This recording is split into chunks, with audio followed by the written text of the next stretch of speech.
Inianunsyo ngayon ni Pangulong Ferdinand Marcos Jr. ang pagkakatukla sa reservoir ng natural gas sa Malampaya East 1. Ayon sa Pangulo, naglalaman ang reservoir ng aabot sa 98 billion cubic feet ng natural gas o katumbas ng nasa halos 14 billion kilowatt-hour ng kuryente. Kaya kaya umano nito na makapag-supply ng kuryente sa mahigit 5.1 million na mga bahay, mahigit sa 9,000 mga gusali o 200,000 mga paaralan sa loob ng isang taon.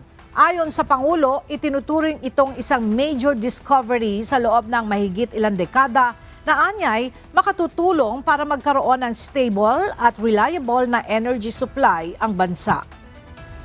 Patunay ito na sa responsableng pangangalaga sa kaligsasan at matibay na pagtutulungan ng gobyerno at pribadong sektor, makakamit natin ang mas maaasahang supply ng enerhiya para sa bawat Pilipino.